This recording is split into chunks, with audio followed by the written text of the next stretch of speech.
Buen día, doctor César Delgado Gembes. Eh, la primera pregunta es sobre la Oficina Legal y Constitucional del Congreso. Eh, eh, ¿Para qué fue creada y cuáles son sus principales funciones y finalidad?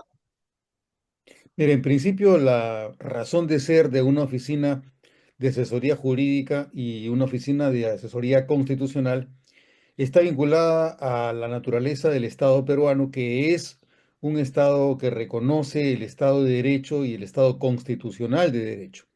Originalmente la oficina de asesoría jurídica y constitucional eran dos oficinas. Una de ellas era la Oficina de Defensa Constitucional del Congreso, que se encargaba primaria y fundamentalmente de la defensa del Congreso respecto de los procesos de inconstitucionalización y las otras acciones que puedan tener lugar ante el Tribunal Constitucional. Ese era el origen de la Oficina de Asesoría Constitucional o la Oficina de Defensa Constitucional. Pero paralelamente ya existía mucho tiempo antes la Oficina de Asesoría Jurídica. Como asesoría jurídica, el rol principal y las funciones que cumple esta dependencia en un Estado de Derecho es proveer asesoría de carácter interpretativo y aplicativo sobre el estado de nuestras normas y cómo éstas regulan la acción tanto de los congresistas como de todo el aparato administrativo, llámese servicio parlamentario o trabajadores de confianza. Las tareas principales que tiene la Oficina de Asesoría Jurídica es velar por la regularidad legal de todos los actos administrativos del Congreso, y en algunos casos se ha recurrido también a esta oficina de asesoría jurídica para que preste opinión respecto de materias que tienen que ver con la mejor conducción del Congreso, de manera que los actos no riñan con las normas que rigen el Estado peruano. Ese es el contexto general. Del contexto general pasamos a uno más particular, que tiene que ver con el desempeño de la mesa directiva en relación con el funcionamiento del aparato administrativo del Congreso, que tiene que ver tanto con el servicio parlamentario como con los trabajadores de confianza. En ese segundo aspecto, lo que ha venido ocurriendo ha sido un desmantelamiento institucional del servicio parlamentario, porque se suspendió el estatuto del servicio parlamentario, que es el espacio donde se regulan los requisitos, las funciones, las exigencias, las competencias o la experiencia que debe tener quien realiza línea de carrera dentro del servicio parlamentario, y por lo tanto la posibilidad de acceder a puestos de funcionarios en los más altos niveles, llámese oficialía mayor, dirección general administrativa, dirección general parlamentaria y todas las otras dependencias en los departamentos, oficinas, áreas, unidades o grupos funcionales. En ese aspecto, lo que ha venido ocurriendo es que se aprovecha la apertura o la laxitud con la que caben los nombramientos de los más altos puestos, para que desde estos puestos pueda designarse a otras personas o puedan tomarse acciones que tienen que ver con la organización del Congreso. Un caso concreto que acaba de ocurrir no hace muchos días, el 3 de diciembre, por ejemplo, se aprobó un acuerdo de mesa directiva con opinión de la Oficina Legal y Constitucional y el área de asesoría jurídica que depende de esta oficina, en el sentido de que los integrantes del servicio parlamentario que accedan a los más altos puestos estatales por elección popular puedan concluir el mandato que les corresponde dentro del Congreso, y que eh, su rol funcional pueda ser revalorado de manera que puedan cambiar el nivel en el que se encontraban. Este es un típico caso. ¿Por qué? Porque este acuerdo de mesa directiva del día 3 de diciembre de este año afecta solamente a un trabajador del Congreso, del servicio parlamentario, que actualmente es congresista, el señor Wilson Soto. Entonces se trata de un acuerdo de mesa directiva que cuenta con la opinión de la Oficina Legal y Constitucional y el área de asesoría jurídica, que señalan que no hay irregularidad en el tratamiento de este caso a través del reglamento interno de trabajo. El reglamento interno de trabajo es un instrumento de gestión que está conectado y que depende, habría dependido del estatuto del servicio parlamentario, que actualmente está en suspenso. Entonces, por ausencia del estatuto, se modifica el reglamento interno de trabajo con la sola opinión de la Oficina de Asuntos Legales y Constitucionales y del área de asesoría jurídica, de forma que se beneficie solamente a una persona. Como todos sabemos, es un principio constitucional que las leyes se deben dictar por la naturaleza de las cosas y no por la diferencia de las personas. Este es un típico acto en el que se dicta una norma por la diferencia de las personas, ya que solamente beneficia a una persona, al señor Wilson Soto. Entonces, el rol que tiene la Oficina de Asuntos Legales y Constitucionales, así como el área de asesoría jurídica, en el contexto en el que nos encontramos, sin estatuto del servicio parlamentario, resulta que facilita la toma de decisiones, la contratación. Por ejemplo, tú puedes contratar a través de la oficina de abastecimiento y la opinión de la oficina de planeamiento y presupuesto, diversidad de tareas o de bienes o de personas que ahora no tienen las exigencias que habría sido necesario observar con el estatuto del servicio parlamentario. Este es el contexto general en el que se produce primero la designación del señor Torres Arabia como jefe de la Oficina de Legal y Constitucional del Congreso, luego de lo cual se lo ha removido y se lo ha vuelto a contratar a través de Oficialía Mayor. Entonces, Oficialía Mayor también cuenta ahora con un marco que facilita que los miembros de la mesa directiva tomen decisiones, y si el oficial mayor no se opone y cuenta además con la opinión de la Oficina Legal y Constitucional y el área de asesoría jurídica, puede realizar prácticamente cualquier acto administrativo que le convenga a la mesa directiva, siempre y cuando obviamente no sea una cosa flagrante, ¿no? Por lo que entiendo, entonces se ha distorsionado, ¿no? La función de esta oficina. Eh, ¿Usted diría en el último gobierno, desde cuándo considera que se ha estado modificando la función en esta oficina para validar, ¿no? Validar actos eh, que, eh, que no deberían ser considerados legales, ¿no? Bajo el Mira, concepto parlamentario. como te menciono, Oscar, para mí el principal momento en el que comienza la distorsión sería el año 2000, el periodo 2017-2018, cuando el presidente del Congreso era el señor Luis Galarreta. Hasta el año 2015 no teníamos estatuto, y por eso es que hasta ese año, desde el año 1995, había cierta laxitud para la contratación de personal, para los ascensos, etcétera, etcétera, ¿no? Pero en particular se permite, se facilita este tipo de distorsiones desde el periodo 2017-2018 con la presidencia del señor Galarreta. Esta facilidad, esta laxitud que afecta el desempeño de la línea de carrera en el servicio parlamentario se ha agudizado de manera práctica y concreta, en particular a partir de la presidencia del señor Alejandro Soto. Hasta antes del señor Soto, obviamente lo que uno podría observar era mínimo, pero en particular los casos más groseros se han producido, como tú lo señalas, durante el periodo del señor Salguana. Incluso, ¿no? Hay una opinión de esta oficina respecto a la denuncia de presunto nepotismo de Alejandro Soto en su momento ante la Comisión de Ética, ¿no? En la cual se señala que no existiría, digamos, eh, esta presunción de delito en el caso de Alejandro Soto, ¿no? Cuando se contrató a su cuñada, ¿no? A su, bueno, cuñada en la práctica, ¿no? Porque nunca se casó con la señora, con su entonces pareja. Bueno, puede ser que tuviera razón Asesoría Jurídica y la Oficina Legal y Constitucional, podría ser.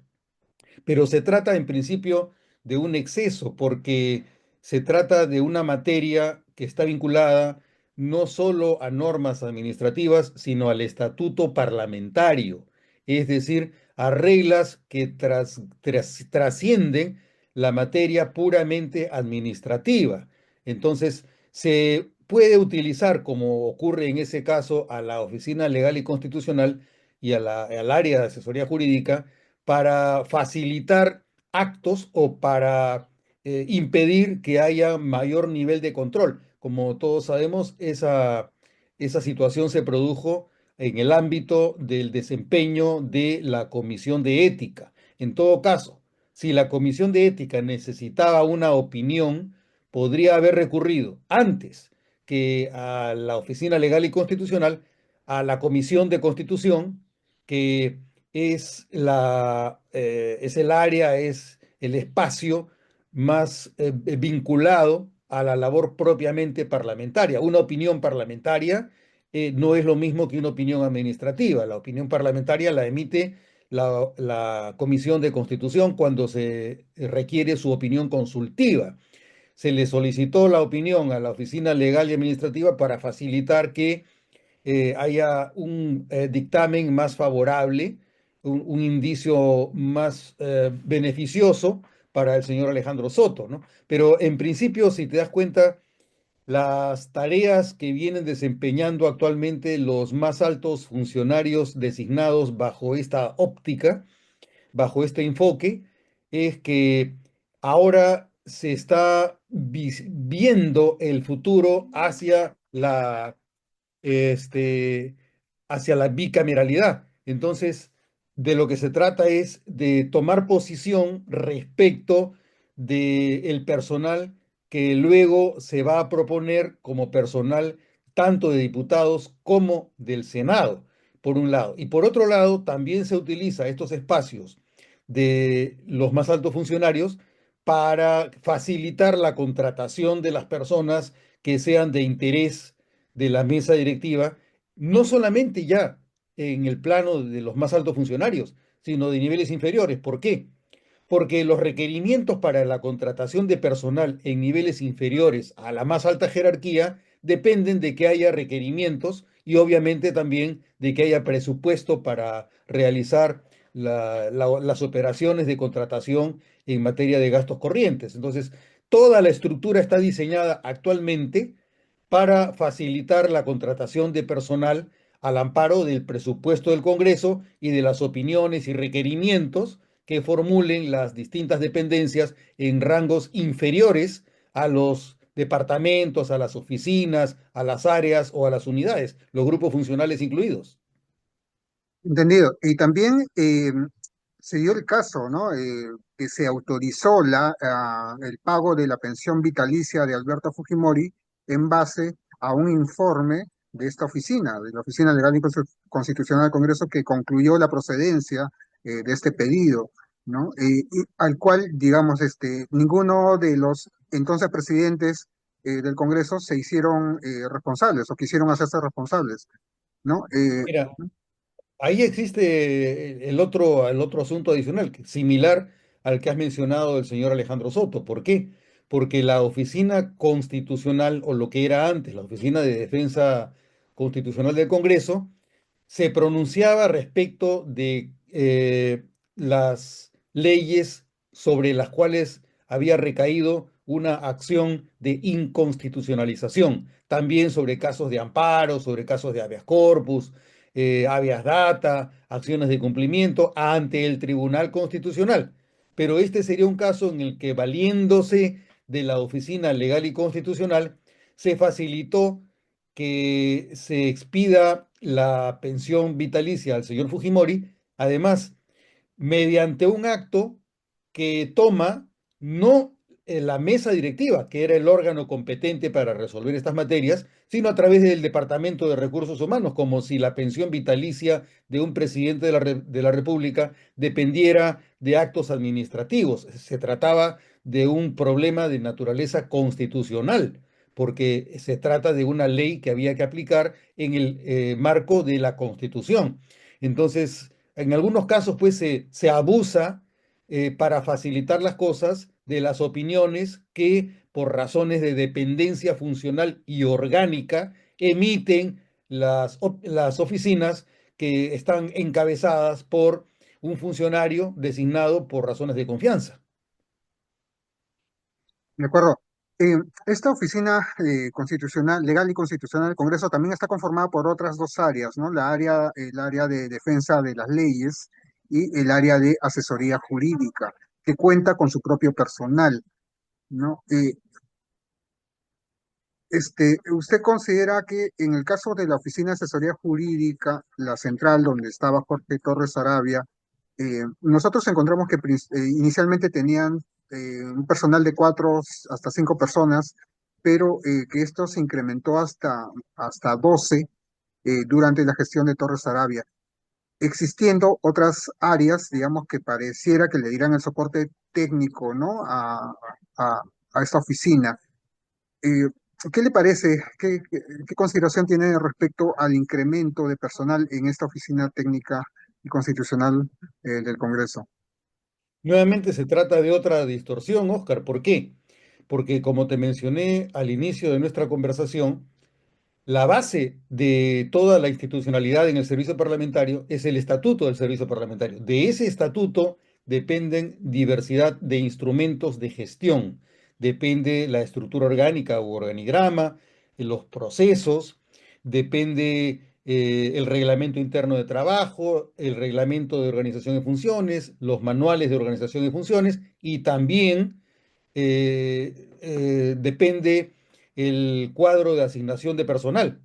Entonces, si tú puedes modificar el cuadro de asignación de personal porque existe un requerimiento de una persona para contratar a más, sea porque lo haya indicado así el jefe de la Oficina Legal y Constitucional o porque el jefe de la Oficina Legal y Constitucional ha obedecido o ha acatado una orden o una sugerencia, un comentario de un miembro de la mesa directiva, encontramos que ese puesto se utiliza con fines que no son los más ortodoxos, no son los más correctos, y por lo tanto se transgrede también la naturaleza institucional del rol que debe cumplir el servicio parlamentario en el Estado peruano.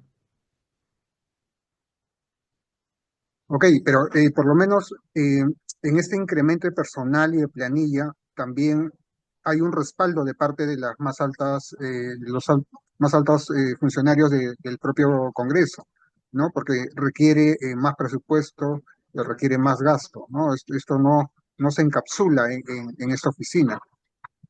Así es, porque tienes que pedir opinión a planeamiento y presupuesto por un lado, y por otro lado, recursos humanos, y en tercer lugar, y lo más importante, es que Oficialía Mayor es la dependencia que termina autorizando ese tipo de contrataciones, es el oficial mayor el que lo firma. Entonces la pregunta es, ¿cuántos niveles de responsabilización existen? Y si la actual Comisión de Procesos Disciplinarios ad hoc que se acaba de designar bajo la presidencia de la señora Patricia Durán Vázquez, que debe investigar estos sucesos junto con la Comisión de Fiscalización por otro lado y los actos que esté realizando la Fiscalía de la Nación, van a llegar a buen puerto, considerando que es muy difícil que las personas involucradas presten la información que se necesita para responsabilizar no solamente los niveles inferiores a la Oficina Legal y Constitucional o hasta la propia Oficina Legal y Constitucional, que tiene un nivel jerárquicamente superior al que desempeñan quienes integran esa oficina o esa comisión de procesos disciplinarios. Por ejemplo, ¿podrá esa comisión de procesos disciplinarios citar al oficial mayor para que informe?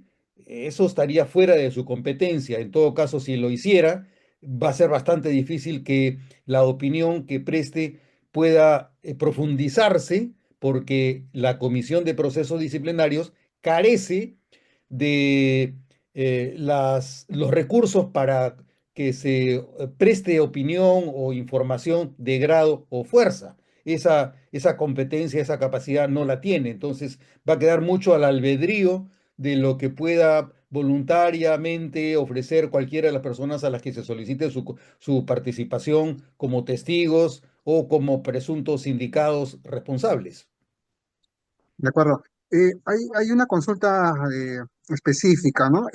Uno de los argumentos de defensa de Torres Sarabia es que cuando él no se encontraba específicamente entre marzo y abril como jefe de la oficina, ¿no?, legal y constitucional del Congreso, por una pausa, porque él había postulado para ser procurador, se dieron las contrataciones de dos chicas que ahora están, digamos, inmersas en este caso.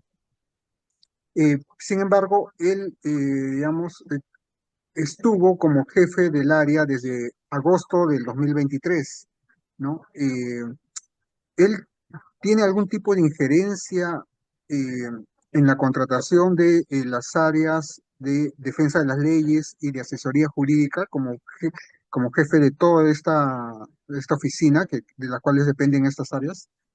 Bueno, la capacidad de propuesta no la pierde. Ahora, si él ha tenido licencia durante un periodo determinado, eso solamente probaría que él es un personaje más dentro de esta presunta red o presunta organización dedicada a usar el servicio parlamentario como un ámbito de proxenetismo.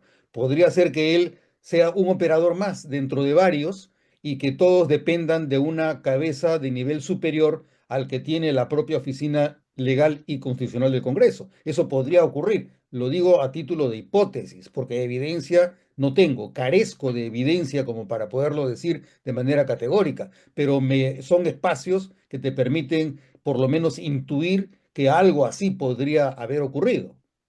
Entiendo. Mi pregunta era si el jefe de la oficina legal y constitucional podría tener injerencia sobre las designaciones en las áreas en las cuales, como el área de defensa de las leyes y el área de asesoría jurídica, podría tener algún tipo de injerencia en esas áreas para las contrataciones de personal.